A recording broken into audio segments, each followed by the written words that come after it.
এজন্য কবি বলছেন हम मुसलमान है मगर हम में मुसलमानी नहीं, हम मुमिन है मगर मुमिने कामिल नहीं। কবি আমার আপনার অবস্থা দেখে বলছে, আমি তো মনে করি আমার বাবা মুসলমান, আমার দাদা মুসলমান, আমি মনে করি আমার পরদাদা মুসলমান, আমার 14 সিঁড়ি মুসলমান, অতএব আমিও মুসলমানের ঘরে মুসলমান। না না না, কবি বলছেন হাম মুসলমান হয় मगर हम में मुसलमानी नहीं, हम मुमिन है मगर मुमिने कामिल नहीं। আমি মুসলমান দাবি করছি, বাট মুসলমানিত্ব কোন জিনিসের নাম এটা আমি আপনি জানি না। আমি নিজেকে মুমিন দাবি করছি, ঈমান ওয়ালা দাবি করতেছি, অথচ ঈমানদার কাকে বলে, মুমিন কাকে বলে আমি আর আপনি জানি না। জায়গায় জায়গায় প্রতিটি মহল্লায় একটা, দুইটা, তিনটা, একাধিক মাহফিল হচ্ছে, কিন্তু আজকের প্রোগ্রাম থেকে আমাদের সবক শিখা হয় না। আমরা যারা হাসি মজা তামাশা করতে পারি তাদেরকে আমরা বড় ফেমাস বক্তা মনে করি। আমি পরিষ্কার বলছি, কোরআন হাদিস বাদ দিয়ে, বাপদাদার কিচ্ছা কাহিনী দিয়ে, উল্টা পাল্টা দিয়ে যারা ওয়াজ করে তাদের ওয়াজে বক্তারও কোনো ফায়দা হবে না, মুসল্লিরও কোনো হেদায়েত হবে না। এজন্য বসেন শেষ পর্যন্ত। ভাবতেছেন হয়তো হুজুর কি আলোচনা এমন করবে, ঢাকা থেকে আসছে, শেষ পর্যন্ত বসেন, কিছু শিখতে পারবেন। এবং এটাকে আজকে একটা স্কুল মনে করবেন, মাদ্রাসা একটা ক্লাস মনে করবেন, টিচিং হচ্ছে আর স্টাডি হচ্ছে, একজন পড়াচ্ছে বাকিরা শিখছে, এটা মনে করে বসেন, অনেক কিছু শিখতে পারবেন। বলেন ইনশাআল্লাহ। তো আজকে আমরা জানবো মুসলমান কাকে বলে।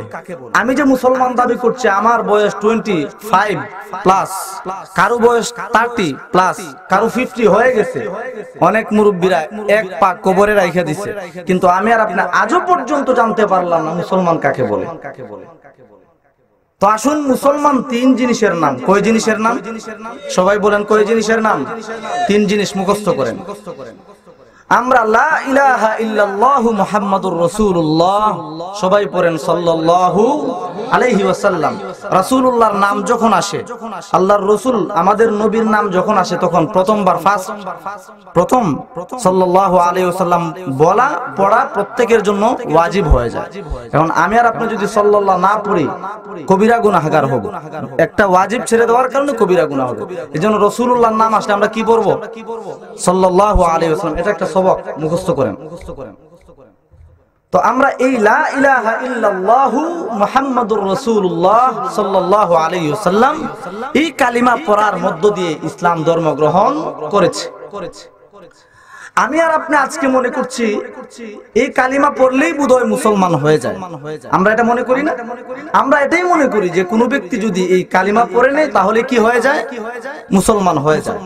নো, নেভার, এটা কখনো না। এজন্য হাদিসের ইমামে মুসলিম রাহমাতুল্লাহি আলাইহি বলেন, এবং হাফেজ ইবনে হাজার আসকালানী রাহমাতুল্লাহি আলাইহি বলতেছেন, মুসলমানিত্ব 3 জিনিসের নাম। মুসলমান তাকে বলা হবে যার মধ্যে 3টা সিফাত পাওয়া যাবে, 3টা গুণ পাওয়া যাবে।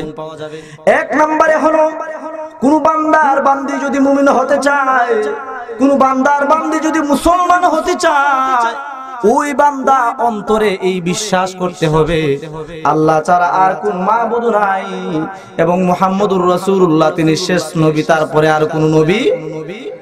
রাসূলুল্লাহ বলেছেন, আনা খাতামুন নাবিয়্যিন ওয়ালা নাবিয়্যা বা'দি, আমি শেষ নবী, আমার পরে আর কোন নবী আসবে। এরপরেও যদি গোলাম আহমদ কাদিয়ানি দাবি করে মুহাম্মদুর রাসূলুল্লাহর পরে কাদিয়ানিরা যদি দাবি করে গোলাম আহমদ কাদিয়ানি সেও নবী, ঈমান থাকবে না, বেঈমান হয়ে যাবে, বেঈমান হয়ে যাবে। মুসলমান ভাইরারে আমার, মুসলমান হওয়ার জন্য 3 জিনিস শর্ত। 1 নম্বরে হলো অন্তরে এই বিশ্বাস লাগবে, এই জমিনে যদি ইবাদত করতে হয়, ইবাদতের উপযুক্ত একমাত্র কে? লা ইলাহা ইল্লাল্লাহ, আইলা মা'বুদা ইল্লাল্লাহ, ইবাদতের উপযুক্ত একমাত্র মালিক কে? আরো জোরে বলেন কে? আল্লাহ ছাড়া আর কোনো মাবুদ নাই। ইবাদত যদি করতে হয় আমরা এক আল্লাহর ইবাদত করব, এটা অন্তরে জায়গা দিতে হবে। এটা বিশ্বাস করলেই হবে না, মুহাম্মাদুর রাসূলুল্লাহ আমাদের নবী, শেষ জামানার পয়গম্বর, আখির জামানার পয়গম্বর মুহাম্মাদুর রাসূলুল্লাহ সাল্লাল্লাহু আলাইহি ওয়াসাল্লাম, তিনি শেষ নবী, তারপরে আর কোন নবী, এটা অন্তরে বিশ্বাস করতে হবে। মুসলমান ভাইরা রে আমার, আপনি অন্তরে বিশ্বাস করলেন আল্লাহ ছাড়া আর কোনো মাবুদ নাই, আমাদের নবীর উপরে আর কোন নবী, এটা অন্তরে বিশ্বাস করলেন, বাট জবান দিয়ে আপনি সেটা বললেন না। আপনি অন্তরে বিশ্বাস করলেও জবান দিয়ে না বলার কারণে আমি আর আপনি মুসলমান হতে পারবো? অন্তরে বিশ্বাস লাগবে আল্লাহ ছাড়া আর কোনো মাবুদ নাই এবং শেষ নবী মুহাম্মদুর রাসূলুল্লাহ, এটা অন্তরে বিশ্বাস লাগবে, জবান দিয়েও বলতে হবে। আমি আর আপনি অন্তরে বিশ্বাস করলাম, জবান দিয়েও বললাম, কিন্তু আমি আর আপনি যদি ঈমানের পরে আমল না করি, আমি অন্তরে বিশ্বাস করার পরে, জবানে বলার পরে, অঙ্গ প্রত্যঙ্গ দিয়ে যদি আমি আমল না করি, তাহলে এই দুইটা শর্ত পাওয়া যাওয়ার পরেও আমি আর আপনি মুসলমান হতে পারবো? আমি বিশ্বাস করেছি আল্লাহ ছাড়া আর কোনো মাবুদ নাই, নবী মুহাম্মদুর রাসূলুল্লাহ তিনি আখিরি জামানার পয়গম্বর, তারপরে আর কোনো নবী নাই, আমি বিশ্বাস করেছি, বাট আমল করি না। নামাজ রোজার কোনো খবর নাই, হজ যাকাতের কোনো খবর নাই, হালাল হারামের বাছ বিচার নাই। যদিও আপনি অন্তরে বিশ্বাস করেছেন, জবান দিয়ে বলেছেন, কিন্তু আমল না থাকার কারণে আমি আর আপনি মুসলমান দাবি করলেও আল্লাহর খাতায় পরিপূর্ণ মুসলমান হতে পারবো? এখান থেকে আমার আপনার জন্য একটা শিক্ষা আছে, সেটা হলো আমি আর আপনি ইসলামে কোনটা হালাল, কোনটা হারাম, কোনটা জায়েজ, কোনটা না জায়েজ, কোনটা বৈধ, কোনটা অবৈধ, এগুলো অন্তরে বিশ্বাস করলাম, জানলাম, কিন্তু জবান দিয়ে বললাম না, আমি আর আপনি মুসলমান হতে পারবো? আল্লাহ বলেছেন সুদ হারাম, অন্তরে বিশ্বাস করা লাগবে আল্লাহ পাক রব্বুল আলামিন যে সুদকে হারাম করেছেন এটা বাস্তবে হারাম, এটা অন্তরে বিশ্বাস লাগবে। আপনি শুধু অন্তরে বিশ্বাস করলেন, একজন আলেম হওয়ার পরেও, একজন নবীর ওয়ারিস হওয়ার পরেও আপনি সুদের বিরুদ্ধে, ঘুষের বিরুদ্ধে কথা বলেন না। আমি আর আপনি যতই দাবি করি মুসলমান, কিন্তু বাস্তবে মুসলমান হতে পারি? এখান থেকে আমাদের জন্য সবক, আপনি ইসলামের প্রত্যেকটা বিধান আপনি যখনই জানতে পারবেন কোনটা হালাল, কোনটা হারাম, কোনটা জায়েজ, কোনটা না জায়েজ, কোনটা বৈধ, কোনটা অবৈধ, আপনার শুধু জানলেই হবে না, সেটাকে সমাজে জবানে উচ্চারণ করা লাগবে কি লাগবে না? এখান থেকে আমাদের জন্য সবক, প্রত্যেকটা বিষয় আপনার সামনে একজন হারাম কাজ করতেছে, আপনার ঈমানের দাবি আপনি এই জবান দিয়ে প্রতিবাদ করবেন যে আল্লাহ পাক সুদকে হারাম করে দিয়েছেন, সো বি কেয়ারফুল, আপনি সুদ খাবেন না, আল্লাহ পাক ঘুষ হারাম করে দিয়েছেন, অতএব আপনি ঘুষ গ্রহণ করবেন। আল্লাহ পাক বিচারে যখন কেউ বসে, ওই বিচারকের জন্য ঘুষ নিয়ে বিচার করাকে হারাম করে দিয়েছেন, আপনাকে এটা বলতে হবে, শুধু জানলে হবে না, বলতে হবে। এটা ঈমানের শিক্ষা, কালিমায়ে তাইয়্যিবার শিক্ষা। এই কালিমা পড়ে আমি আর আপনি মুসলমান হয়েছি। আমি আর আপনি মুসলমান হওয়ার মূল টার্গেট হলো দুনিয়াতে যেন শান্তিতে থাকতে পারি, দুনিয়াতে যেন আমি সফলতা পাই, আর আখেরাতে যেন মুক্তি পাই। এটাই আমাদের জীবনের টার্গেট। কি বলেন, ঠিক কিনা? আরো জোরে বলেন, ঠিক কিনা? আমি আর আপনি আজকে মনে করি আমার ছেলে আমেরিকা থাকে, লন্ডনে থাকে, কানাডা থাকে, স্পেন থাকে, পর্তুগাল থাকে, জার্মান থাকে, জাপান থাকে, সুইডেন থাকে, দুবাই থাকে, সৌদি থাকে, বাহরাইন থাকে, কাতার থাকে। আমি আর আপনি মনে করি আমার ছেলে মেয়েকে বাহিরে ইউরোপ কান্ট্রিতে পাঠিয়েছি, টাকার পাহাড় হয়ে গেছে, অতএব আমার ঘরে আর কোনো অশান্তি নাই, আমরা এটা মনে করি। কিন্তু আমাদের এই মনে করাটা বাস্তব নয়। কারণ অনেক কোটিপতি আছে, যে কোটিপতির ঘরে জামাই আর বউয়ের মিল নাই, সমাজে আছে না নাই? আরো জোরে বলেন, আছে না নাই? অনেক কোটিপতি আপনি এমন পাবেন, রাত্রে যখন ঘুমাতে যায় তার ঘুম আসে না, 50 টাকা দামের ট্যাবলেট খেয়ে ঘুমাতে হয়। বলেন, আছে না নাই? তাহলে কি বুঝলেন? London, America, Canada, Spain, Bahrain, Dubai, Saudi, এগুলা থেকে টাকা ইনকাম করে টাকার পাহাড় গড়ে তুললেই পরিবারে শান্তি আসে না। তাহলে কোথায় শান্তি? আল্লাহ পাক পবিত্র কোরআনে কারিমে আমাদেরকে মেসেজ দিয়েছেন, আমাদেরকে জানিয়েছেন যে তোমরা যদি শান্তি পেতে চাও, একেবারে ব্যক্তি জীবন থেকে নিয়ে পারিবারিক জীবন, সামাজিক জীবন, কান্ট্রিময় জীবন, জাতীয় জীবন, আন্তর্জাতিক জীবন, আল্লাহ পাক বলছেন প্রত্যেকটি সেক্টরে সেকশনে যদি তুমি শান্তি পেতে চাও, আমার কোরআনের মেসেজগুলো মেনে নাও। বিশেষ করে আল্লাহ পাক আমি যে আয়াত পড়েছি সূরাতুন নিসা 36 নাম্বার আয়াত, 5 নাম্বার পারা হিফজুল কোরআনে 3 নাম্বার পৃষ্ঠা 4 নাম্বার লাইন থেকে শুরু হয়েছে। আল্লাহ পাক এখানে 12টি এসএমএস দিয়েছেন এবং আল্লাহ বলেছেন এই 12টা এসএমএস 12টা দিক নির্দেশনা যারা মানতে পারবে, আল্লাহ পাক বলেন আমার এই সাজেশনগুলোকে মাইনা যারা চলবে, আমি আল্লাহ ওয়াদা দিলাম তাদের জন্য আমি আল্লাহ শান্তি লাজেম করে দেব। মানতে রাজি আছেন ইনশাআল্লাহ? কারা কারা রাজি আছেন একটু হাত তুলেন তো দেখি। আল্লাহ কবুল করেন, হাত নামান, আল্লাহ কবুল করেন, মাশাআল্লাহ। জি, আল্লাহ পাক রব্বুল আলামিন সূরাতুন নিসা 36 নাম্বার আয়াত, এই আয়াতে 12টা এসএমএস আমার আপনার জন্য আলোচনা করেছেন। এই 12টা এসএমএস 12টা আলোচনা সংক্ষেপে আলোচনা করে আজকে আলোচনা শেষ করব ইনশাআল্লাহ। আল্লাহ পাক প্রথমেই বলছেন তুমি যদি শান্তি পেতে চাও, তোমার ব্যক্তি জীবন, পারিবারিক জীবন, সামাজিক জীবন, রাষ্ট্রীয় জীবন, গ্রাম্য জীবন, শহরী জীবন, আন্তর্জাতিক জীবন, সব জীবনে যদি শান্তি পেতে চাও তাহলে এই 12টা আমল তুমি করো, আমি আল্লাহ শান্তি দিব। জুড়ে বলেন সুবহানাল্লাহ। 1 নম্বরে আল্লাহ তাআলা বলছেন وَاعْبُدُوا اللَّهَ وَلَا تُشْرِكُوا بِهِ شَيْئًا وَبِالْوَالِدَيْنِ إِحْسَانًا। আল্লাহ রাব্বুল আলামিন পবিত্র কোরআনে মাজিদে 5 নাম্বার পারা 3 নাম্বার পৃষ্ঠা 4 নাম্বার লাইন 4 নাম্বার সূরা 36 নাম্বার আয়াতে 1 নম্বরে আল্লাহ পাক রব্বুল আলামিন বললেন বান্দা যদি শান্তি পেতে চাও ওয়াবুদুল্লাহ, 1 নম্বরে ইবাদত করো কার? আরো জোরে বলেন ইবাদত করো কার? আল্লাহ বললেন ওয়াবুদুল্লাহ, ইবাদত করো আল্লাহর। কিন্তু আমাদের সমাজে অনেক মুসলমান এমন পাওয়া যায়, অনেক মুসল্লি, অনেক মুমিন এমন পাওয়া যায় যারা বলে আমি তো কালিমা পড়েছি, আল্লাহর উপর বিশ্বাস এনেছি, আল্লাহর উপর বিশ্বাস স্থাপন করেছি, নবী রাসূলকেও বিশ্বাস করি, অতএব যদিও আমি আমল টামল বেশি করি না এরপরেও আমার ঈমান অনেক মজবুত আছে না নাই? আমাদের সমাজের অনেক মুসলমান বিশেষ করে ইয়াং জেনারেশন বলে হুজুর কালিমা তো পড়েছি, আমল তো বেশি না করলে কি হবে, এত ইবাদতের দরকার নাই, ইবাদত বয়স হুকের পরে ইবাদত করব না, আছে না নাই? আরো আফসোসের বিষয়, পরিতাপের বিষয় যেটা, সেটা হচ্ছে আমাদের সমাজে অনেক ভণ্ড পীর এমন আছে যারা বলে আমার কাছে আসলে নামাজ রোজা কিচ্ছু লাগে, আছে না নাই? কম না বেশি? অনেক বেশি। জায়গায় জায়গায় প্রতিটি বড় বড় জায়গাতে চৌরাস্তার মোড়ে এই বাবাদের মাজার পাওয়া যায়, আছে না নাই? আপনাদের পাশেই তো আছে, বললেই তো রাগ করবেন। মুশকিল আসান, মুশকিল মানে এখানে গেলে সব মুশকিল কি হয়ে যায়? সবাই বলেন নাউজুবিল্লাহ, বলেন না কেন? মুশকিল আসান করার মালিক কে? আরো জোরে। কোন বান্দার বান্দি যদি বিশ্বাস করে মুশকিল আসান এই মাজারে গেলে হয়, ঈমান থাকবে না বেঈমান হয়ে যাবে? কোন সন্দেহ আছে আপনাদের? ফতোয়া দিয়ে গেলাম। কেউ যদি এটা মনে করে আল্লাহ ছাড়া অন্য কেউ মুশকিল আসান করতে পারে, ঈমান থাকবে?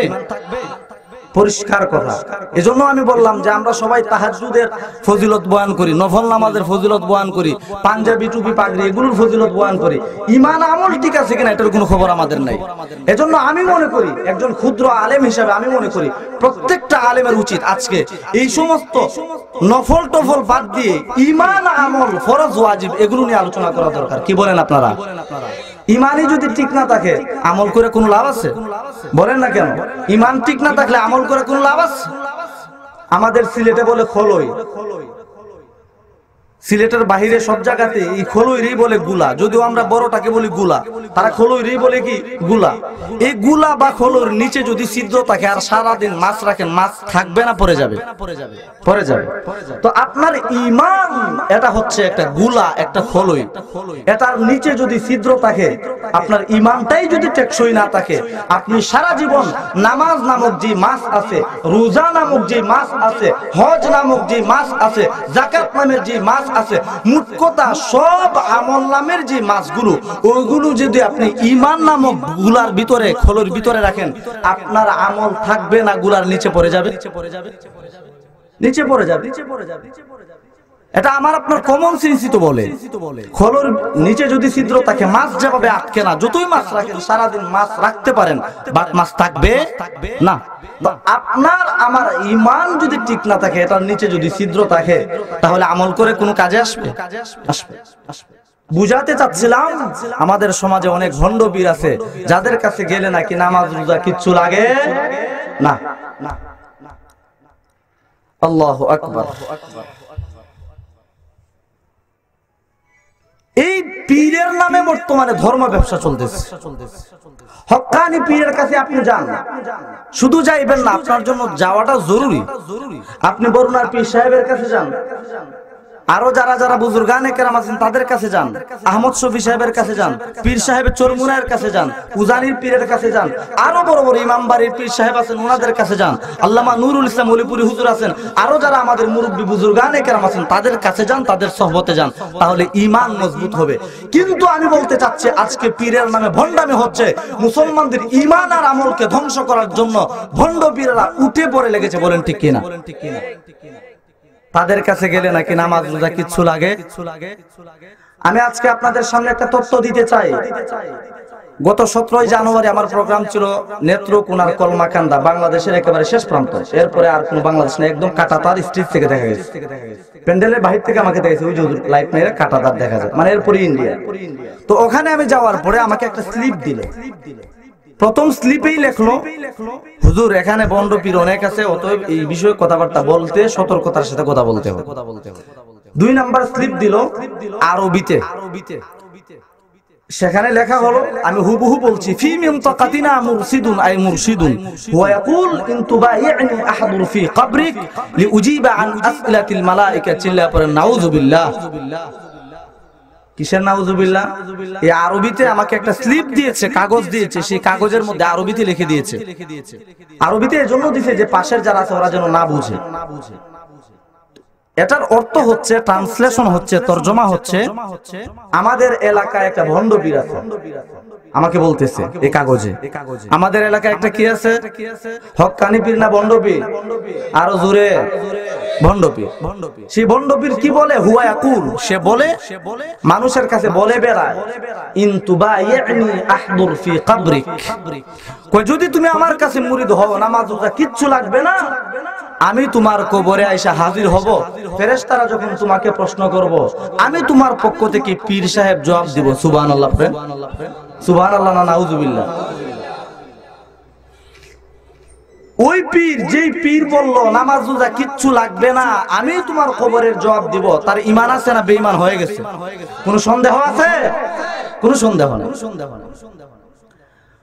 মুসলমান ভাইরা রে আমার, বলতে চাচ্ছিলাম, আমাদের সমাজে অনেক ভণ্ড পীর এমন আছে যারা বলে আমাদের কাছে মুরিদ হলে নামাজ রোজা কিচ্ছু লাগে। ও মুসলমান ভাই, আপনি যদি মুসলমান হয়ে থাকেন, আওয়াজ দিয়ে বলেন, আমাদের নবী মুহাম্মদুর রাসূলুল্লাহর জীবনে কোনো গুনাহ ছিল নাকি? আরো জোরে বলেন, কোনো সন্দেহ আছে? আমাদের নবীর জীবনে কোনো গুনাহ নাই, আমার নবীর জীবনে কোনো কালিমা নাই, আমার নবীর জীবনে কোনো স্পট নাই। যেই নবী মুহাম্মদুর রাসূলুল্লাহ সাল্লাল্লাহু আলাইহি ওয়াসাল্লাম, মক্কার কাফের যারা ছিল আল্লাহর রাসূলকে মানত না, মুশরিক যারা ছিল, বেঈমান তারা যারা ছিল, ওই বেঈমান কাফের মুশরিকরা পর্যন্ত এই স্বীকৃতি দিয়েছে, মুহাম্মদের মতো এত ভালো মানুষ আল্লাহর জমিনে আর হতে পারে? মক্কার কাফেররা বলেছে, এই মুহাম্মদুর রাসূলুল্লাহর মতো আর কোনো ভালো মানুষ দুনিয়ার জমিনে হতে পারে না। আমার আপনার জীবন, আমার আপনার নবীর জীবনে কোনো গুনাহ নাই। আল্লাহ পাক রব্বুল আলামিন 26 নাম্বার পারা 10 নাম্বার পৃষ্ঠা সূরাতুল ফাতহের 2 নাম্বার আয়াত থেকে আল্লাহ পাক রব্বুল আলামিন 1 নাম্বার 2 নাম্বার লাইনে বলতেছেন, লিয়াগফিরা লাকাল্লাহু মা তাকদ্দামা মিন যামবিকা ওয়া মা তাআখার। আল্লাহ রাব্বুল আলামিন বলতেছেন, নবী আমার, আপনার জীবনে কোনো গুনাহ নাই, আপনার জীবনে কোনো অন্যায় নাই, আপনার জীবনে কোনো কালিমা নাই, কোনো স্পট নাই।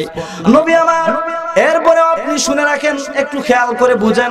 আপনার জীবনে যদি অনিচ্ছাকৃত কোনো অনুত্তম কাজ করে থাকেন, যেটা করা উচিত না, এমন কোন কাজও যদি আপনার অনিচ্ছায় হয়ে যায়, আমি আল্লাহ রাব্বুল আলামিন আপনার অতীতের এবং ভবিষ্যতের সমস্ত অনিচ্ছাকৃত ভুলগুলোকেও ক্ষমা করে দিলাম। আল্লাহ বললেন, নবী আমার, আপনার জীবনে কোনো গুনাহ নাই, আপনার জীবনে কোনো অন্যায় নাই, কোনো স্পট নাই, কালিমা নাই। সেই নবী, যার নবী, যেই নবীর কোনো গুনাহ নাই, সেই নবীকে আল্লাহ রাব্বুল আলামিন পবিত্র কোরআনে মাজিদে স্পষ্টভাবে আল্লাহ পাক রব্বুল আলামিন সূরাতুল হিজরের 99 নম্বর আয়াত, 14 নম্বর পারা, 6 নম্বর পৃষ্ঠা, 6 নম্বর লাইন, আল্লাহ রাব্বুল আলামিন ডেকে ডেকে বলছেন, ওয়া'বুদ রাব্বাকা হাত্তা ইয়াতিয়াকাল ইয়াকিন। আল্লাহ পাক বলছেন, নবী আমার, আপনার জীবনে যদিও গুনাহ নেই, যদিও কোনো স্পট নেই, অন্যায় নেই, কালিমা লেপন নেই, এরপরেও আমি আল্লাহ পাক বলছি, আপনার প্রাণ বায়ু থাকবে যতদিন, আমার ইবাদত করে যাবেন ততদিন, যতদিন আপনি বেঁচে থাকবেন, হাত্তা ইয়াতিয়াকাল ইয়াকিন, আপনার স্পট ডেথ, লাইফ ডেথ তথা মরণ পর্যন্ত।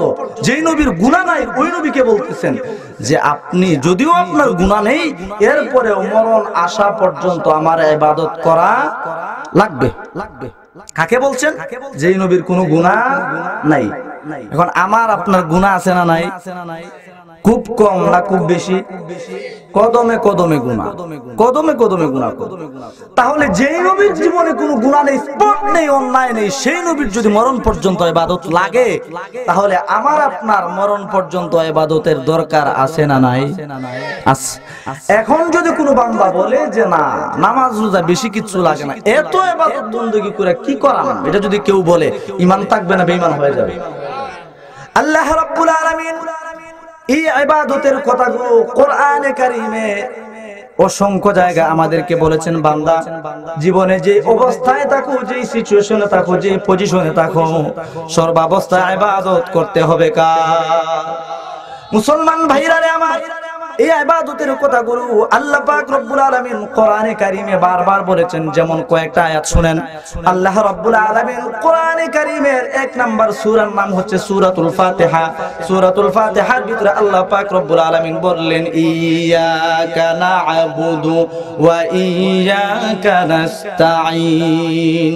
আল্লাহ রব্বুল আলামিন বলেন, বান্দা বান্দিরা, নামাজের মধ্যে যখন দাঁড়িয়ে যাও, নামাজে যখন দাঁড়াও, সালাতের জন্য যখন দাঁড়াও, নামাজে দাঁড়িয়ে তুমি এই স্বীকৃতি দাও, তুমি এই স্বীকৃতি দাও যে আমার জীবনে ইবাদত করব একমাত্র কার?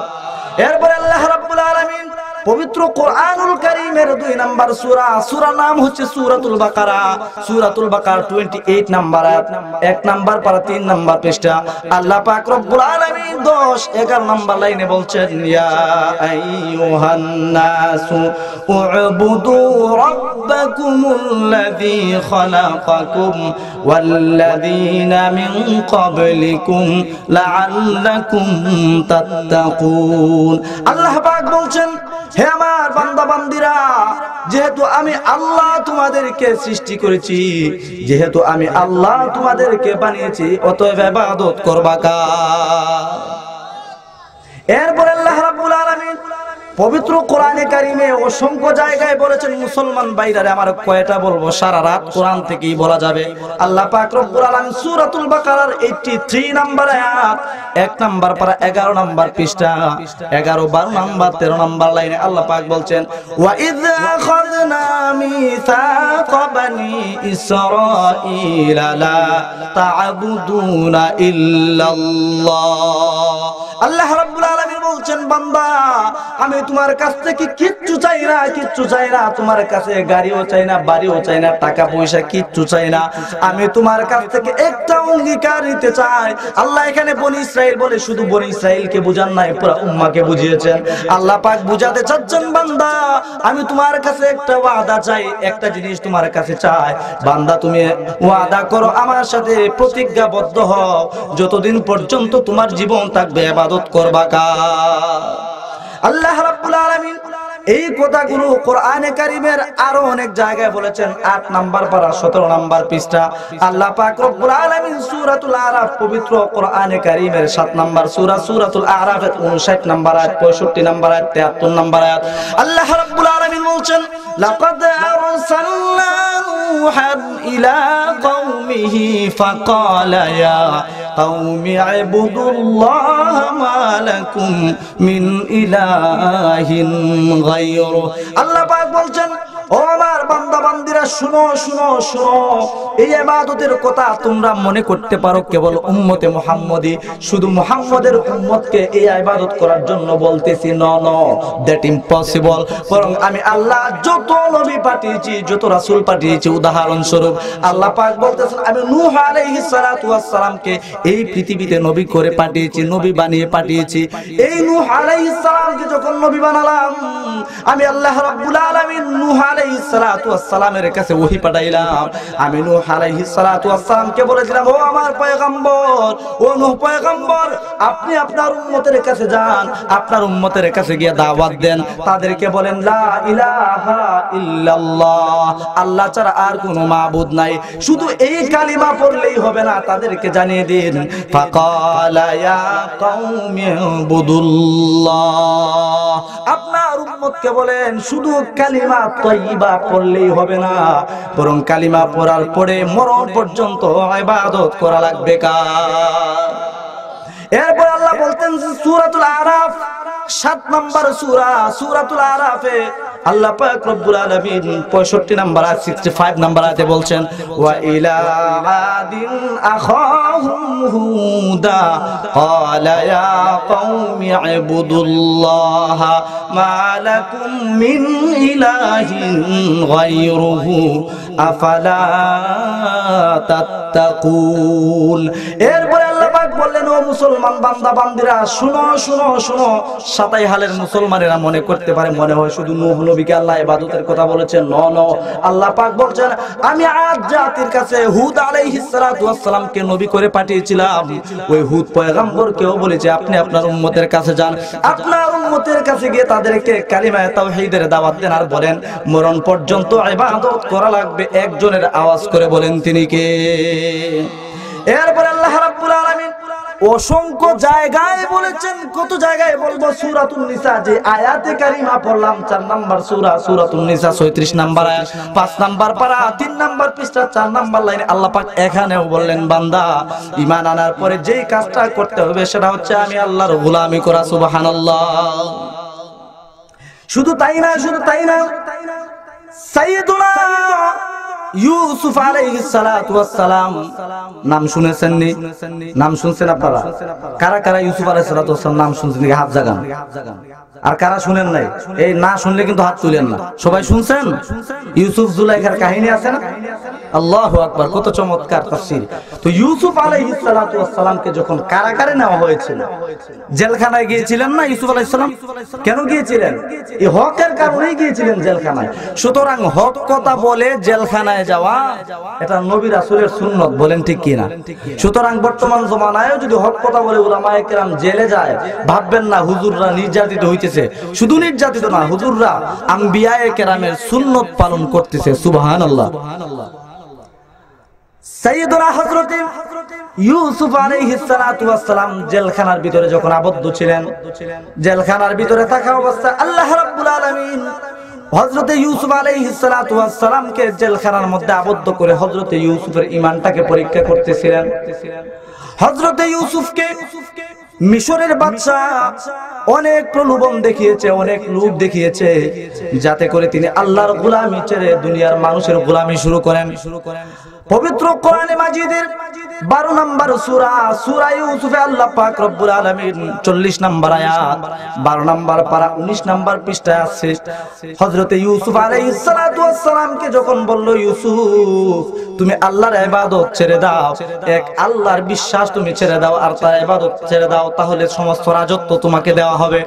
সাইয়্যিদুনা ইউসুফ ডেকে ডেকে বলছেন খোদার কসম ওয়াল্লাযী নাফসি বিয়াদিহি, যার হাতে আমি ইউসুফের প্রাণ, না না এটা কখনো হতে পারে না, বরং আমার আল্লাহ তা'বুদু ইল্লা ইয়া। ইউসুফ আলাইহিস সালাতু ওয়াস সালাম বলছেন আমাকে যে আল্লাহ বানিয়েছেন আমি ইবাদত করব ওই আল্লাহর। বলেন সুবহানাল্লাহ। মুসলমান ভাইরা আমার, আল্লাহ রাব্বুল আলামিন পবিত্র কোরআনে মাজিদে একটা সূরা নাযিল করেছেন। সূরার নাম হচ্ছে সূরাতুন নাহাল, 16 নম্বর সূরা। সূরাতুন নাহালের ভিতরে আল্লাহ রাব্বুল আলামিন বলেন শুধু নূহ পয়গম্বরকে আমি বলি নাই, শুধু হুদ আলাইহিস সালাতু ওয়াস সালামকে বলি নাই, শুধু ইউসুফ আলাইহিস সালাতু ওয়াস সালামকে বলি নাই, আমি শুধুমাত্র নবী মুহাম্মদুর রাসূলুল্লাহকে ইবাদতের কথা বলি নাই, বরং আল্লাহ রাব্বুল আলামিন বলতেছেন ওয়ালাকাদ বাআসনা ফি কুল্লি উম্মাতির রাসূলান আন ইবুদুল্লাহ। আল্লাহ পাক বলছেন ও মুসলমান, তুমি মনে করতে পারো শুধু নূহ আলাইহিস সালাতু ওয়াস সালাম, শুধু হুদ আলাইহিস সালাতু ওয়াস সালাম, শুধু শুআইব আলাইহিস সালাতু ওয়াস সালাম, শুধু সালেহ আলাইহিস সালাতু ওয়াস সালাম, শুধুমাত্র খিজির আলাইহিস সালাতু ওয়াস সালাম, শুধুমাত্র আদম আলাইহিস সালাতু ওয়াস সালাম, শুধুমাত্র শীশ আলাইহিস সালাম, শুধুমাত্র মুহাম্মদুর রাসূলুল্লাহকে বুঝিয়ে ইবাদতের কথা বলেছে। আল্লাহ পাক বলছেন নো, দ্যাট ইম্পসিবল, অসম্ভব। আল্লাহ পাক পবিত্র কোরআনে স্পষ্ট বলেছেন 14 নম্বর পারা 10 নম্বর পেজ 16 নম্বর সূরা সূরাতুন নাহলে আল্লাহ ব্যক্ত কণ্ঠে বলেছেন ওয়ালাকাদ বাআসনা ফি কুল্লি উম্মাতির রাসূলা আন ইয়াবুদুল্লাহ ওয়াজতানিবুত তাগুত। আল্লাহ বলেন আমি যত নবী যত রাসূল এই পৃথিবীতে পাঠিয়েছি প্রত্যেক রাসূলকে আমি একটাই অর্ডার করেছি, মূর্তি পূজা বাদ দিয়ে ইবাদত করো কার? আল্লাহ। এই কথাটা আল্লাহ পাক কোরআনে মাজিদে অসংখ্য জায়গায় বলেছেন। আমি আর সেদিকে যাচ্ছি না। এই সমস্ত আয়াতের মাধ্যমে কি বোঝা গেল? যে আমার আপনার জীবন থাকবে যতদিন ইবাদত করে যাব ততদিন। এখন যদি কেউ এই দাবি করে, কোন পীর সাহেব এই দাবি করে আমার কাছে আসলে নামাজ রোজা কিচ্ছু লাগে না, আমার কাছে মাঝে মাঝে আসবা, হাদিয়া তোহফা দিবা, বাকি নাজাতের ঠিকাদারি আমি নিয়ে নিলাম, তাহলে ওই পীর সাহেব না ভণ্ড? কোন সন্দেহ আছে? কোরআনে কারীমের অসংখ্য আয়াতকে অস্বীকার কারণে সাথে সাথে আর যাই হচ্ছে মুরতাদ হয়ে যায়, মুরতাদ হয়ে যায়। আল্লাহু আকবার। সুতরাং যে আল্লাহ আমাকে আপনাকে বানিয়েছেন ওই আল্লাহর ইবাদত করা লাগবে কি লাগবে না? যদি ইবাদত না করে মুসলমান হওয়া যাবে? যাবে। আল্লাহ পাক কোরআনে হাকিমে আল্লাহ পাক বললেন আমি গোটা কুল কায়নাতকে দুইটা উদ্দেশ্য করে সৃষ্টি করেছি। বলেন কয়টা উদ্দেশ্য করে? দুইটা। আল্লাহ পাক বললেন এই দুইটা উদ্দেশ্যের মধ্য থেকে মানব জাতি, জিন জাতি, এই দুটি জাতিকে একটা উদ্দেশ্য নিয়ে সৃষ্টি করেছি। আর এই দুই জাতি ছাড়া বাকি কুল কায়নাতের সমস্ত মাখলুকাতকে আমি আল্লাহ আরেকটা উদ্দেশ্যে সৃষ্টি করেছি। মোট উদ্দেশ্য হলো কয়টা? আরো জোরে। ইনসান, মানুষ আর জিন, এদেরকে একটা উদ্দেশ্য নিয়ে আল্লাহ তাআলা সৃষ্টি করেছেন। আর মানুষ আর জিন ছাড়া বাকি গোটা কুল কায়নাতকে আল্লাহ তাআলা আরেকটা উদ্দেশ্য সৃষ্টি করেছেন। মোট উদ্দেশ্য হলো কয়টা? দুইটা। এখন সেই দুইটা উদ্দেশ্য কি? আল্লাহ রাব্বুল আলামিন বললেন হুয়াল্লাযী খালাকা লাকুম মা ফিল আরদি জামিআ। আল্লাহ রাব্বুল আলামিন পবিত্র কোরআনে মাজিদে 1 নাম্বার পারা 4 নাম্বার পৃষ্ঠা আল্লাহ রাব্বুল আলামিন 14-15 নাম্বার লাইনে আল্লাহ তাআলা দত্ত কণ্ঠে বলেছেন হুয়াল্লাযী খালাকা লাকুম মা ফিল আরদি জামিআ। আল্লাহ পাক বলছেন এই আসমানের নিচে জমিনের উপরে আমি গোটা কুল কায়নাতের যা কিছু সৃষ্টি করেছি আমি আল্লাহ রাব্বুল আলামিন তোমাদের গোলামের জন্য সৃষ্টি করেছি। সুবহানাল্লাহ। সব কিছুকে আল্লাহ তাআলা আমাদের খেদমতের জন্য, আমাদের গোলামের জন্য সৃষ্টি করেছেন। এখন প্রশ্ন হচ্ছে এটা তো বুঝলাম হাযা মিন নাহিয়া, এটা তো এক সাইড বুঝলাম যে আল্লাহ তাআলা গোটা কুল কায়নাতের মানব আর দানব, মানব জাতি, জিন জাতি, এটা ছাড়া অন্যগুলোকে আল্লাহ তাআলা আমাদের গোলামের জন্য সৃষ্টি করেছেন। এখন বলবেন যে হুজুর একটু বুঝায় কর না কথাটা, একটু খোলাসা করে, এখন একটু খোলাসা করে সংক্ষেপে বলি শুনেন। এই যে আমরা এখানে আজকে আলোর জন্য বৈদ্যুতিক লাইট ফিট করেছি, এই লাইটের আলো ছাড়া আমাদের জীবন চলে কি চলে না? বলেন না কেন? চলে না? যে সমস্ত এলাকায় বিদ্যুৎ নেই, কারেন্ট নেই, ওই সমস্ত এলাকার মানুষ কি বাঁচতে পারতেছে না? আজ থেকে 50 বছর আগে কি এই এলাকায় কারেন্ট ছিল? ছিল না। তাহলে কি বুঝলাম? এই যে লাইট, বৈদ্যুতিক কারেন্টের লাইট, ওই লাইটের আলো আমাদের দরকার আছে কথা সত্য, কিন্তু এই লাইটের আলোর এমন দরকার নেই যে লাইটের আলো ছাড়া আমাদের জীবন চলবে না। মুসলমান ভাইরা রে আমার, যে জিনিসটা বুঝাবার জন্য এই মিসাল দিয়েছি, উদাহরণ দিয়েছি, এক্সাম্পল দিয়েছি, আল্লাহ রাব্বুল আলামিন বুঝাতে চান, বান্দা তোমার এই দুনিয়ার কারেন্টের লাইটের আলোর দরকার আছে কথা সত্য, কিন্তু এই লাইটের আলো ছাড়া তোমার জীবনটা পসিবল, ইম্পসিবল নয়। কিন্তু এরপরেও মাস যখন শেষ হয়ে যায়, পরের মাসের 5 তারিখ 7 তারিখ আসার আগে আগে আপনার বাসায় একটা কারেন্ট বিলের কাগজ আসেনি না? আসে না? আর একটু জোরে বলেন। আসে। শুধু আসে তা না, বরং আপনারা সেই কারেন্ট বিলের কাগজের নিচে ওয়ার্নিং, সতর্কবাণী লেখা আছে, নির্ধারিত সময়ের ভিতরে যদি কারেন্ট বিল পরিশোধ না করেন, পূর্ব ঘোষণা ছাড়াই আপনার কারেন্টের লাইন কেটে দেওয়া হবে। আছে না নাই? ভুল বললাম না সত্য বললাম? ও মুসলমান ভাই, এই লাইটের আলোর দরকার আছে কথা সত্য, কিন্তু এই লাইটের এমন দরকার নেই যে এই লাইট ছাড়া আমরা বাঁচবো না। কিন্তু এরপরেও এটার এত দরকার নেই, মোটামুটি দরকার আছে, এটা ছাড়া জীবন চলে। কিন্তু এরপরেও মাস যখন শেষ হয়ে যায়, মান্থ ওভার হয়ে যাওয়ার সাথে সাথে বিদ্যুতের বিলের কাগজ চলে আসে, আবার নিচে লেখা থাকে যদি সময়ের ভিতরে পরিশোধ না করেন, টাকা পে না করতে পারেন, আপনার কারেন্টের লাইন পূর্ব ঘোষণা আপনাকে না জানিয়ে কেটে দিবে। আল্লাহ রাব্বুল আলামিন বলেন, বান্দা আমি তোমার জন্য কুদরতি চন্দ্র আর সূর্য নামে 2টা লাইট সৃষ্টি করেছি। চিল্লায়ে পড়েন সুবহানাল্লাহ।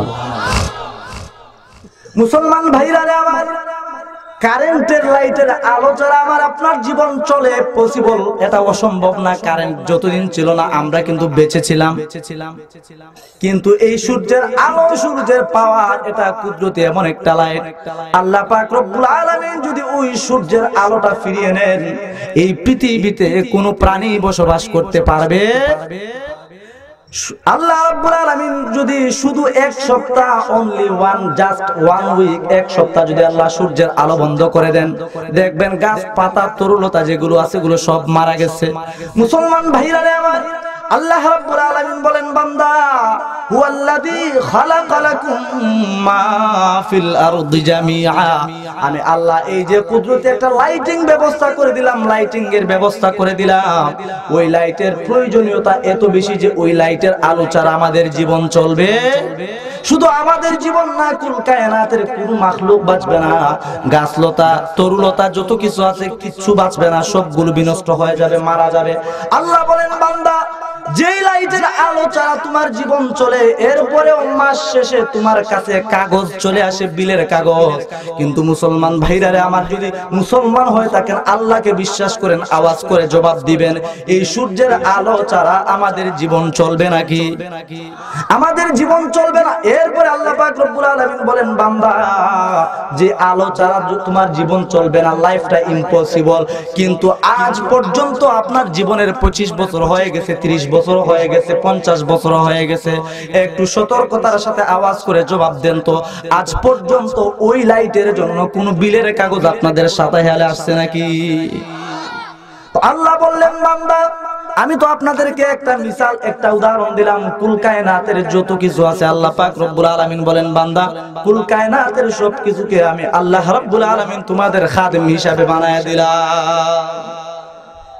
এখন প্রশ্ন হলো, হুজুর এটা তো বুঝলাম আল্লাহ রাব্বুল আলামিন গোটা কুল কায়নাতকে আমাদের খাদেম হিসেবে বানিয়েছেন, আমাদের গোলামের জন্য বানিয়েছেন, বাট আমাদেরকে কেন বানিয়েছেন, আমাদেরকে কেন সৃষ্টি করেছেন? এটা 2টা প্রমাণ দিব। কয়টা প্রমাণ? 2টা প্রমাণ। একটা কোরআনে পাক থেকে দিব, আর একটা হাদিসে পাক থেকে দিব। কোরআনে কারীমে আল্লাহ রাব্বুল আলামিন সূরাতুজ জারিয়াত নামে একটা সূরা নাযিল করেছেন, আছে না নাই? আল্লাহ রাব্বুল আলামিন সূরাতুজ জারিয়াতে 56 নাম্বার আয়াত, 56 নাম্বার আয়াত যেটা শুরু হয়েছে, সূরাতুজ জারিয়াত শুরু হয়েছে 26 পারা 19 নাম্বার পৃষ্ঠা থেকে, শেষ হয়েছে 27 নাম্বার পারা 2 নাম্বার পৃষ্ঠা, অর্ধেকে গিয়ে আল্লাহ রাব্বুল আলামিন বলেন, বান্দা আমি তোমাকে কেন বানাইলাম, আমি আল্লাহ রাব্বুল আলামিন তোমাকে কেন সৃষ্টি করলাম। আল্লাহ পাক কোরআনে কারীমে সূরাতুজ জারিয়াতে 56 নম্বর আয়াতে বলছেন, ওয়া মা খালাকাতুল জিন্না ওয়াল ইনসা ইল্লা লিয়াবুদুন। আল্লাহ পাক বলছেন, বান্দা আমি তোমাকে বানিয়েছি কার গোলামির জন্য? কার গোলামির জন্য আমাকে বানাইছে? আল্লাহর গোলামির জন্য। তাহলে আল্লাহ পাক দুইটা উদ্দেশ্যকে সামনে রেখে এই পৃথিবীটাকে সাজিয়েছেন, ডেকোরেশন করেছেন, সেটিং করেছেন। নাম্বার 1, গোটাকুল কায়নাতের সবকিছুকে আমাদের গোলামির জন্য, আমাদের খাদেম হিসেবে। আর আমাদেরকে সৃষ্টি করেছেন কার গোলামির জন্য? আল্লাহ পাকের গোলামির জন্য। জোরে বলেন না সুবহানাল্লাহ। আল্লাহু আকবার। তো আমি আর আপনি তো ইবাদত করি। আল্লাহ পাক 2 নম্বরে, আমাদের 1 নম্বরে আল্লাহ বললেন 12টা সবক তোমাদেরকে দিব, 1 নম্বরে সবক দিলাম ইবাদত করবা কার? আল্লাহ। কিন্তু 2 নম্বরে যে সবক আল্লাহ আমাকে আর আপনাকে দিয়েছেন, সেই সবকটা অত্যন্ত ইম্পর্টেন্ট, ভেরি ইম্পর্টেন্ট সাবজেক্ট। এটা অত্যন্ত গুরুত্বপূর্ণ এবং এটা অনেক ডিপলি, অনেক স্লিপার। এখানে আইসা অনেক মুমিন মুসলমান স্লিপ খেয়ে যায়। অনেকেই এখানে এসে ঈমান ইসলামকে হারিয়ে ফেলে, ধ্বংস করে ফেলে। এত গুরুত্বপূর্ণ, এটা ইবাদতের চেয়ে বেশি গুরুত্বপূর্ণ। আগে যেটা বললাম এটার চেয়ে এটা বেশি গুরুত্বপূর্ণ। এজন্য মনোযোগ দিয়ে শুনুন। আল্লাহ রাব্বুল আলামিন এই পবিত্র কোরআনে মাজিদে 12টা সবকের মধ্য থেকে 2 নাম্বার সবক যেটা দিলেন, আল্লাহ রাব্বুল আলামিন বলেন, বান্দা এই 12টা সবকের 2 নাম্বার সবক হলো তুমি ইবাদত করবা, ভালো কথা কম করো, বেশি করো, যতটুকুনি করো। ও বান্দা বান্দিরা, ইবাদত যতটুকুনি করো, ওই ইবাদতের ভিতরে আমি আল্লাহর সাথে কাউকে শরীক করা যাবে। আল্লাহ বলছেন, ওয়ালা তুশরিকু বিহি শাইআ। আল্লাহ পাক বলছেন ইবাদত করো, যতটুকু সম্ভব পসিবল করো, তবে শুনো ইবাদত কম করো আর বেশি করো। এই ইবাদতের ক্ষেত্রে বা কোনো ক্ষেত্রেই আল্লাহর সাথে অংশীদার সাব্যস্ত করা যাবে না। এখন প্রশ্ন হচ্ছে, হুজুর আল্লাহর সাথে শিরিক করব না, করা যাবে না, আল্লাহ বলেছেন, কথা সত্য, কিন্তু এই শিরিক কাকে বলে তাও তো জানি না। আজকে আমি আর আপনি জানি না। নলেজ অফ ইসলাম, ইসলামিক জ্ঞান আমাদের ভিতরে নাই। ইসলামের কোনো কিছু আমি আর আপনি জানি না। নামাজে ঠিক মতো পড়ি না, কিন্তু এত চিল্লা চিল্লি আর লাফালাফি করি মনে হয় খুব জানি। বলেন ঠিক কিনা? শিরিক কাকে বলে? মনে রাখবেন, আপনি সারা জীবন আজকে থেকে নিয়ে মরণ পর্যন্ত, যদি আজকের প্রোগ্রাম যখন শেষ হবে তখন থেকে নিয়ে একেবারে মরণ পর্যন্ত যদি আপনি ইবাদত করে যান আর একটা মাত্র শিরিক আপনি করে ফেলেন, সারা জীবনের সমস্ত আমল কোনো কাজে আসবে? ওয়াল্লাহি আল্লাহর কসম, সারা জীবন যদি আল্লাহ পাকের সিজদা দিয়ে গোলামি করেন, একটা যাররা পরিমাণ শিরিক করেন, আপনি জীবনেও কোনোদিন জান্নাতে যেতে পারবেন না, বরং চিরস্থায়ী আপনি জাহান্নামের বাসিন্দা হবেন। সুতরাং শিরিক করা যাবে? যেহেতু আমরা শিরিক করব না, আগে তো শিরিক জানতে হবে, তাই তো আমরা মানব। যদি জানি না শিরিক কাকে বলে, তাহলে মানবো কেমন? সুতরাং আগে জানা, পরে মানা। আল্লাহু আকবার। শিরিক কাকে বলে? শিরিক বলা হয় 3টা জিনিসের, মোটামুটি 3টা জিনিসের নাম। কয়টা জিনিসের নাম?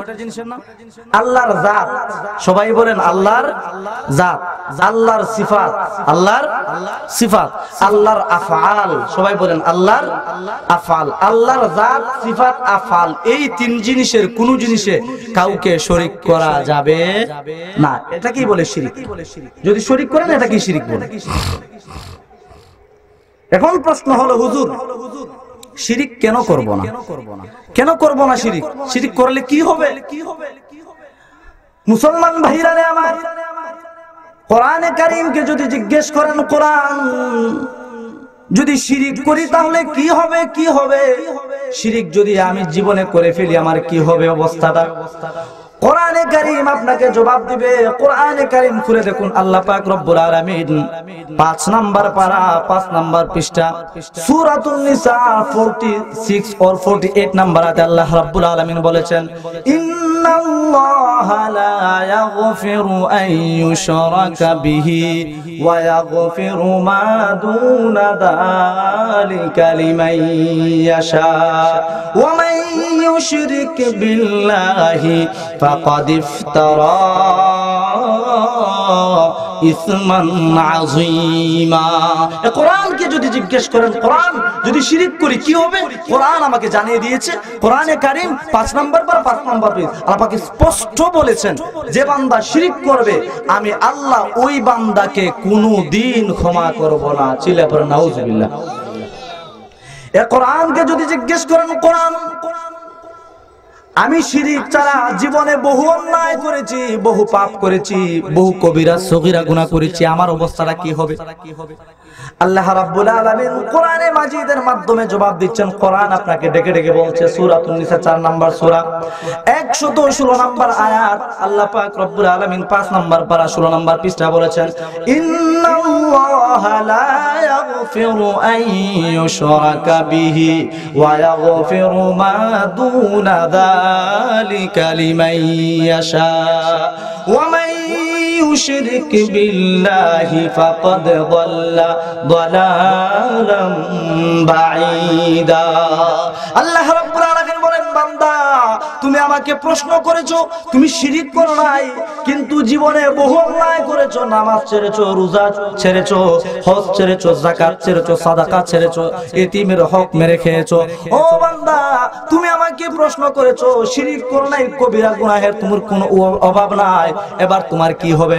কোরআনে কারীম জবাব দিচ্ছে আপনাকে আপনি যদি জীবনে একটা কাজ করতে পারেন, একটা আমল যদি করতে পারেন, আপনি যদি জীবনে কোনোদিন কোনো যাররা পরিমাণ শিরক করেন না, আল্লাহ পাক বলেন বান্দা তুই যদি শিরক থেকে বেঁচে থাকতে পারিস আমি আল্লাহ ওয়াদা দিলাম তোর যতই কবিরা সগীরা গুনাহ থাকুক না কেন তুই যদি আমার কাছে দুটি হাত তুলে মুনাজাত করিস আর আমার কাছে তাওবা করিস, রব্বুল আলামিন জীবনে অনেক গুনাহ করেছি, অন্যায় করেছি, অপরাধ করেছি, রব্বুল আলামিন আমি মানব, আমি মুসলমান, গুনাহ করতে ভালোবাসি, আপনি ক্ষমা করতে ভালোবাসেন।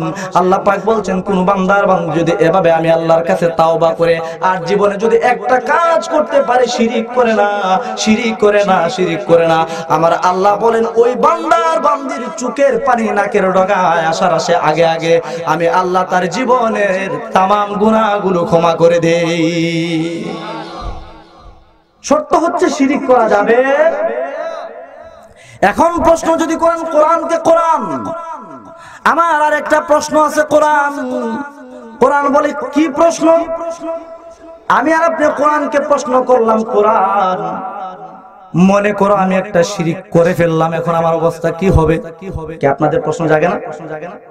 আমি আপনি যদি শিরক করে ফেলি আমার উপায় কি হবে এটা জানার দরকার আছে না নাই?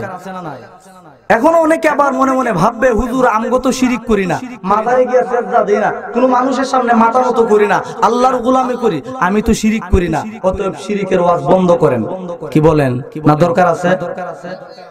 কিভাবে দরকার আছে আমি একটু পরেই উদাহরণ দিব। আমি আর আপনি কদমে কদমে পদে পদে শিরক করছি তার প্রমাণ পেশ করব আজকে, নাকি শেষ করে দিব? শুনেন শুনেন, এই যে বললাম খালি তাহাজ্জুদ, নফল, পাগড়ি, টুপি এগুলা নিয়ে ওয়াজ, ঈমান আমল ঠিক আছে কিনা এটার কোনো খবর নাই। ডোন্ট মাইন্ড, এগুলো আমাদের দরকার বেশি। ঈমান শিরকের আলোচনা আজকে আমার আপনার ঈমানকে ধ্বংস করার জন্য ইহুদি খ্রিস্টান বেঈমানেরা তৎপর হয়ে আছে মুসলমানদের ঈমান কিভাবে ধ্বংস করবে। যাই হোক, বলতে চাচ্ছিলাম আপনি যদি কোরআনকে জিজ্ঞেস করেন কোরআন আমি তো জেনে না জেনে, বুঝে না বুঝে জীবনে মনে করো দুই একটা শিরক করে ফেললাম, আমার কি হবে? কোরআন আপনাকে ডেকে ডেকে বলবে ও বান্দা বান্দিরা তোমরা যারা জীবনে শিরক করেছো, শিরক করেছো, শিরক করেছো, যদিও তোমরা শিরক একটা শিরক করে থাকো, এই শিরকটা এত ভয়াবহ, এত ভয়াবহ আল্লাহ পাক রব্বুল আলামিন কোরআনের মাধ্যমে জবাব দিচ্ছেন। পবিত্র কোরআনে মাজিদ খুলে দেখুন, কোরআনে কারীমের 6 নম্বর সূরা, সূরার নাম হচ্ছে সূরাতুল আনআম। 81 নাম্বার আয়াতে আল্লাহ পাক রব্বুল আলামিন ডেকে ডেকে বলছেন বান্দা ওয়ালাউ আশরাকু লাহাবিতা আনহুম মা কানু ইয়ামালুন। আল্লাহ পাক বলছেন বান্দা এই শিরকটা এত ভয়াবহ, এত ভয়াবহ, এত ভয়াবহ, এত ডিপলি, কোন বান্দা যদি জুনায়েদ বাগদাদিও হয়ে যায়, খাজা মঈনুদ্দিন চিশতিও যদি হয়ে যায়, ওই বান্দা সারা পৃথিবীর শ্রেষ্ঠ বুজুর্গও যদি হয়ে যায়, আর ওই বান্দার আমল আমলনামায় যদি একটা শিরিক ঢুকে যায়, আল্লাহ পাক বলেন আমি আল্লাহ তাআলা ওই শিরিকের কারণে তার জীবনের সব গুনাহগুলোকে নষ্ট করে দেই। নাউযুবিল্লাহ। লাহাবিতু আনহুম মা কানু ইয়ামালুন। তারা যত ইবাদত করেছো সব ইবাদতগুলো এই শিরিকের কারণে আল্লাহ কি করে দেন? নষ্ট করে দেন। মেরে মুহতারাম, খুব খেয়াল করেন, ঈমান কুফরের মাসআলা। আমি শিরিক করছি না তো, আমি কেয়ারফুল আছি তো, সতর্ক আছি তো, নিজেকে জিজ্ঞেস করেন। একটা শিরিক যদি আপনি করেন, এটা তো কোনো বুজুর্গের বানানো কিচ্ছা না, কাহিনী না, সরাসরি কোরআন থেকে আলোচনা করছি। জীবনে একটা শিরিক যদি ঢুকে যায়, আপনার জীবনের সব আমল বরবাদ হয়ে যাবে। চিল্লায়ে বলেন নাউযুবিল্লাহ। এখন প্রশ্ন হলো, হ্যাঁ কোরআনকে যদি জিজ্ঞেস করেন, কোরআন আমার নেক আমলগুলো যদি শিরিকের কারণে নষ্ট হয়ে যায়, আখিরাতে আমার কি অবস্থা হবে?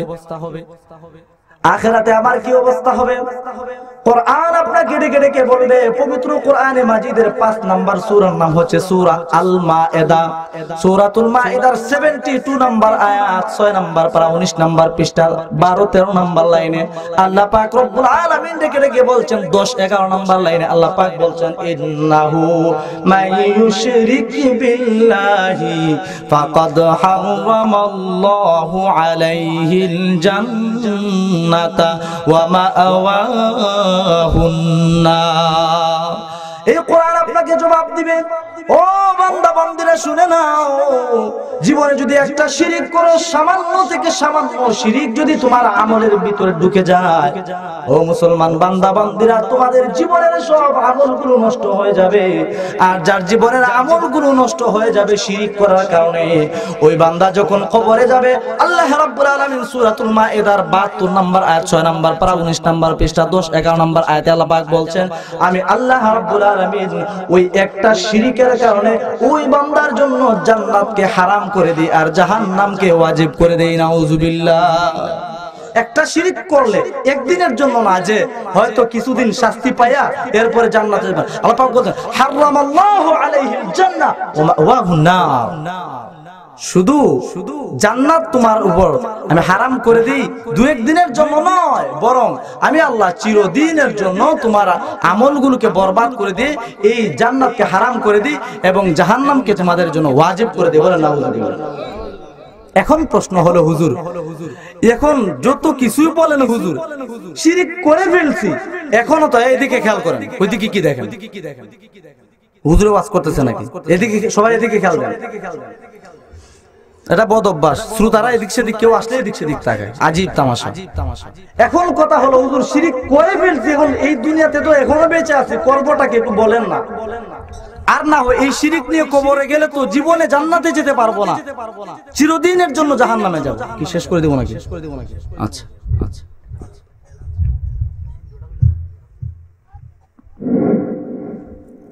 সম্মানিত হাজিরিন, আমাদের মাহফিল কমিটির পক্ষ থেকে কিছু তাবারুকের ব্যবস্থা আছে, সিন্নির ব্যবস্থা রয়েছে। আপনারা ধৈর্য সহকারে বসে পড়ুন। কিছুক্ষণের মধ্যেই আমরা সিন্নি বিতরণ করব, আপনারা সকল ধৈর্য সহকারে বসে পড়ুন। আল্লাহু আকবার। আলোচনা শেষ করে দেব ইনশাআল্লাহ। এখন প্রশ্ন হলো, একটা গুরুত্বপূর্ণ প্রশ্নের উত্তর নিয়ে যান। এখন হুজুর শিরিক তো করে ফেললাম, এখনো তো জীবিত আছে, এখন আমি বাঁচবোটা কিভাবে? আমার বাঁচার পথটা কি? এটা দরকার আছে না নাই? কাদের দরকার নাই একটু হাত তুলেন দেখি, হাত জাগান। সবার দরকার আছে? কাদের দরকার আছে একটু হাত জাগান দেখি। সবাই হাত নামান, আল্লাহ কবুল করেন। জি জি। এই প্রশ্নের উত্তর যদি যেখানে থাকে একেবারে শেষে দিব, কারণ গুরুত্বপূর্ণ বিষয় যেটা, প্রধান অতিথি শেষে আসেন, এটা আজকের আলোচনার সবচেয়ে দামি কথা, সবচেয়ে গুরুত্বপূর্ণ কথা। এই জন্য প্রধান বক্তা যেভাবে শেষে আসে, এইভাবে প্রধান কথা যেটা এটাও শেষে আসবে যদি মনে থাকে। এবার আসুন হুজুর, এই তো শিরিকের ওয়াজ করলেন, আল্লাহ এত ভয়াবহতা শিরিকের কোরআনে কারিমে বারবার বলেছেন এই শিরিক করা যাবে না, শিরিক করলে আমল বরবাদ হয়ে যাবে, জান্নাত চিরদিনের জন্য জন্য হারাম হয়ে যাবে, জাহান্নাম চিরদিনের জন্য ওয়াজিব হয়ে যাবে। হুজুর এখন শিরিক তো আমি করি না। মুসলমান ভাই, আমি এই কথাগুলো সব মাহফিলে বলি, আমার আলোচ্য বিষয় না দিলেও আমি বলি। কেন বলি? এটা আমি একজন আলেম হিসেবে দায়িত্ব মনে করি। দেখেন আমি আর আপনার সমাজে পদে পদে যে শিরিক করি তার কয়েকটা উদাহরণ দিচ্ছি। আল্লাহু আকবার। আপনারা যারা জেনারেল লাইনে লেখাপড়া করেন, জেনারেল লাইনে একটা সাবজেক্ট আছে আপনারা জানেন, রাষ্ট্রবিজ্ঞান। আছে না নাই? আর একটু জোরে বলেন, আছে না নাই? আছে। এখান থেকেও আমার আপনার জন্য শিক্ষা, মুসলমানের জন্য। রাষ্ট্রবিজ্ঞানের ভিতরে একটা পড়া আছে, একটা সবক আছে, একটা মেসেজ আছে। সমস্ত ক্ষমতার, সকল ক্ষমতার উৎস জনগণ। সকল ক্ষমতার উৎস কারা? সবাই বলেন, সকল ক্ষমতার উৎস কারা? এই রাষ্ট্রবিজ্ঞানে কি আছে? রাষ্ট্রবিজ্ঞান এটা বলছি, সকল ক্ষমতার উৎস কে? জনগণ। এই যে রাষ্ট্রবিজ্ঞান নিয়ে আমি আর আপনি আজকে পড়ছি, এবং আমাদের টিচাররা আমাদের টিচিং দিচ্ছেন, শিখাচ্ছেন, আর আমরা স্টাডি করছি। এই কথাটা কতটুকু শরীয়ত সাপোর্ট করে? এটা ঈমানি কথা না শিরকি কথা। কোরআনে কারিমে আল্লাহ পাক স্পষ্ট বলেছেন, 165 নম্বর আয়াত, সূরাতুল বাকারা 165 নম্বর আয়াত। আল্লাহ পাক রব্বুল আলামিন 2 নম্বর পারা 4 নম্বর পৃষ্ঠা 3 নম্বর লাইনে 4 নম্বর লাইন আল্লাহ স্পষ্ট বলেছেন, আলা ইন্নাল কুওয়াতা লিল্লাহি জামিআ। আল্লাহ পাক ঘোষণা দিয়ে হুঙ্কার দিচ্ছেন। উলামায়ে কেরাম এখানে আছেন। আলা এটা হচ্ছে হরফে তানবিহ, সতর্ক করার জন্য, হুঙ্কার দেওয়ার জন্য। আল্লাহ পাক হুঙ্কার দিয়ে ডাকতে কণ্ঠে বলছেন, হে রাষ্ট্রবিজ্ঞানী ওয়ালারা, যারা টিচার তাদেরকে আল্লাহ পাক বলছেন, যারা স্টুডেন্ট তাদেরকে আল্লাহ পাক বলছেন, আহা তোমরা রাষ্ট্রবিজ্ঞান নিয়ে পড়ো, গর্ব করো, আমার ছেলে রাষ্ট্রবিজ্ঞান নিয়ে পড়ে, আমার ছেলে মেডিকেল সায়েন্স নিয়ে পড়ে। আল্লাহু আকবার। আমার ছেলে মাস্টার্স কমপ্লিট করেছে, আমার ছেলে ঢাবিতে পড়ে, জাবিতে পড়ে, এই পড়ে সে। আলোচনা শেষ করে দেব।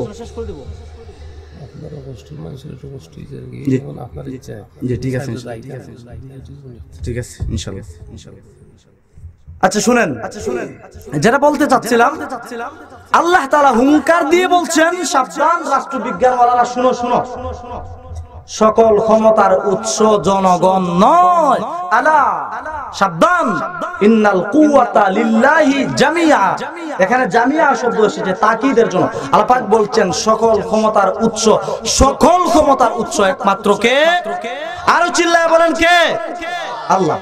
আল্লাহ কেন স্পষ্ট আল্লাহ ফতোয়া দিয়েছেন যে কোন বান্দা আর বান্দি যদি, কোন রাষ্ট্রবিজ্ঞান ওয়ালা স্টুডেন্ট কিংবা টিচার যদি এই বিশ্বাস করে সকল ক্ষমতার মালিক জনগণ, আল্লাহ ফতোয়া দিয়েছেন, আল্লাহ বলেন আমি আল্লাহ ফতোয়া দিলাম, ওই রাষ্ট্রবিজ্ঞানের টিচার এবং স্টুডেন্ট উভয় দল কাফের মুরতাদ হয়ে যায়। বলেন নাউজুবিল্লাহ। আমি ফতোয়া দিয়েছি, আল্লাহ ফতোয়া দিয়েছেন। সুতরাং যারা রাষ্ট্রবিজ্ঞান নিয়ে পড়েন, সো বি কেয়ারফুল। এখনই কেয়ারফুল হওয়ার সময়। আমি আর আপনি তো আজকে এমন পড়া পড়ছি, আমার আফসোস লাগে, অবাক লাগে।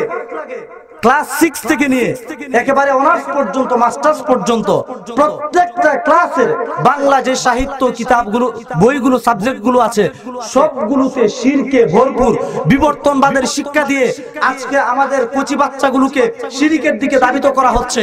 আমি আর আপনি জানি না। ও মুসলমান, আপনার ছেলেকে স্কুলে পড়ান, আপত্তি নাই, কলেজে পড়ান, আপত্তি নাই, ভার্সিটিতে পড়ান, আপত্তি নাই, ইউনিভার্সিটিতে পড়ান, আপত্তি নাই, বুয়েটে পড়ান, আপত্তি নাই, ঢাকা বিশ্ববিদ্যালয় পড়ান, কোনো আপত্তি নাই, জাহাঙ্গীরনগরে পড়ান, কোনো আপত্তি নাই, আপনি আমেরিকায় পাঠান, কোনো আপত্তি নাই, ইভেন অক্সফোর্ডে পাঠিয়ে দেন, কোনো আপত্তি নাই। কিন্তু আল্লাহ পাক বলছেন, খবরদার, তোমার এই পড়ার ভিতরে যদি এমন শিরকি মার্কা কথা থাকে, আমি আল্লাহ ফতোয়া দিলাম তুমি কাফের হয়ে যাবে। বলেন ঠিক কিনা? কি আপনারা কি বলেন? ঠিক না? কে ফতোয়া দিয়েছেন? আমি না আল্লাহ? এই ফতোয়ার ব্যাপারে কোনো ইখতিলাফ করা যাবে? করলে আপনি যাই হন, মুসলমান থাকবেন না। আমি বুঝাতে চাচ্ছি, আলোচনা একেবারে অল্প সময়ের ভিতরে শেষ করে দিচ্ছি। এটা এজন্য বলছি, আমার আপনার মনের ভিতরে হুজুর শিরিক তো আমরা করি না, আমরা যেহেতু শিরিক করি না, অতএব শিরিকের ওয়াজ বন্ধ করেন। ন, কতগুলা শিরিক করি, একটু কয়েকটা মিসাল দিয়ে আলোচনা শেষ করছি। আমাদের বাজারে অরসেলাইন পাওয়া যায়, আছে না নাই? আরো জোরে বলেন, আছে না নাই? অরসেলাইনের প্যাকেটের মধ্যে আপনারা আগামীকাল কিনে দেখবেন।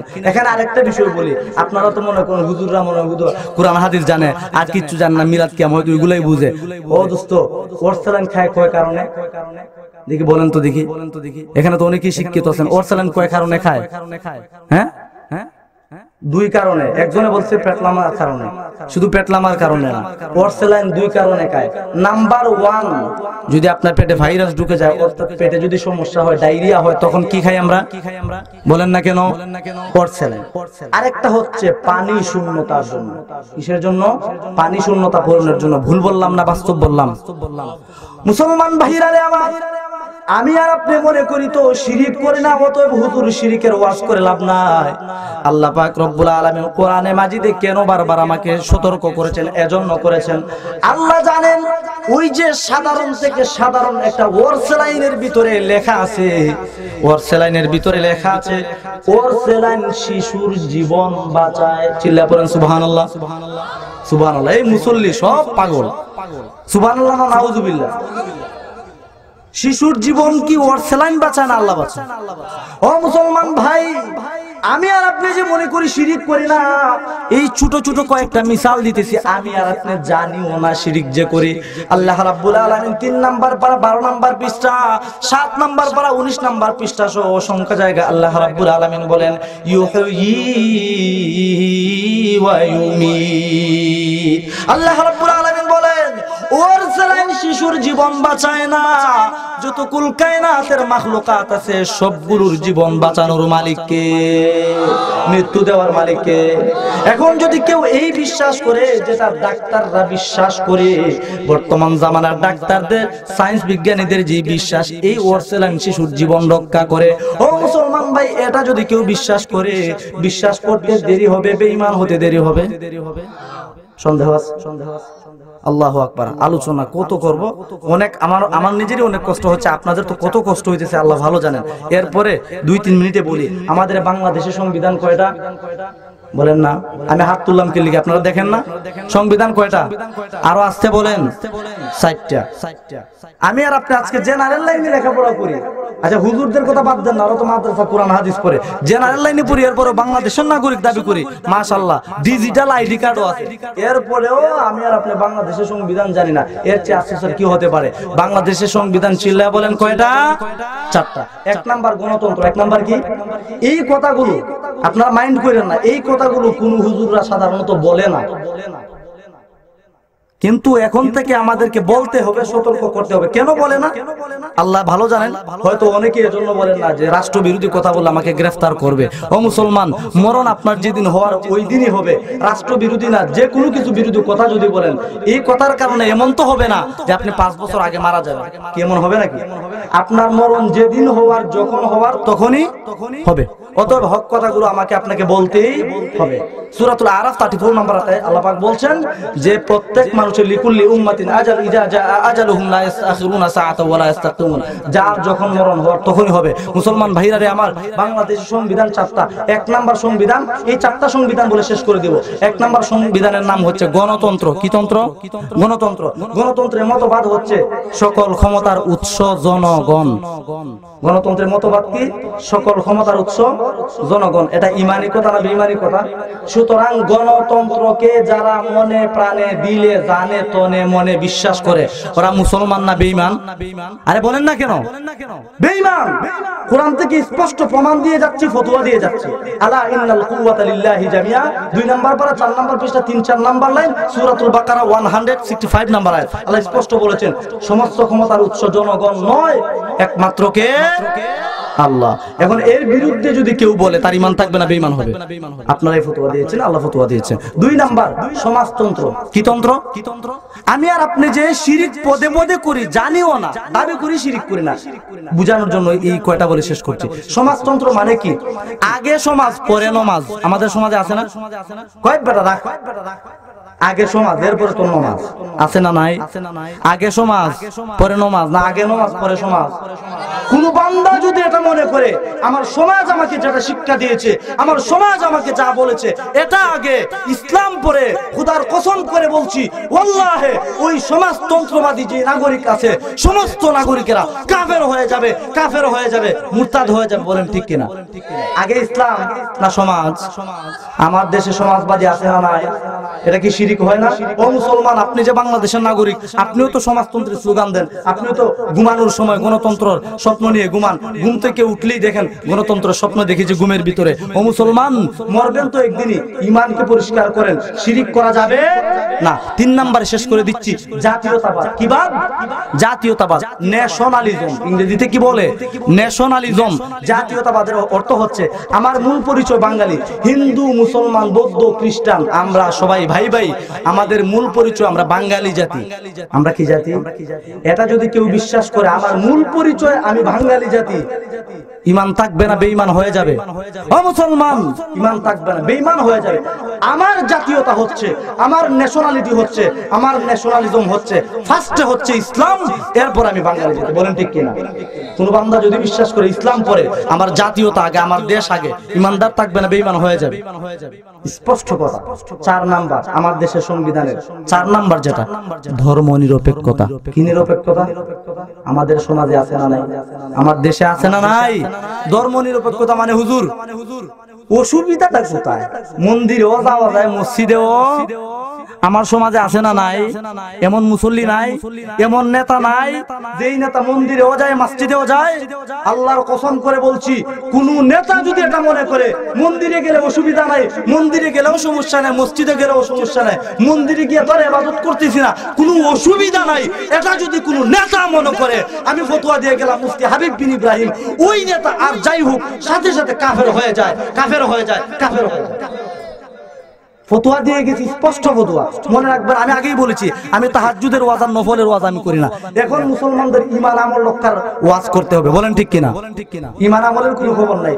এই ধর্ম নিরপেক্ষতা, গণতন্ত্র, জাতীয়তাবাদ, সমাজতন্ত্র, ধর্ম নিরপেক্ষতা, এই বাংলাদেশের 4টা সংবিধান কুফর এবং শিরকে ভরপুর।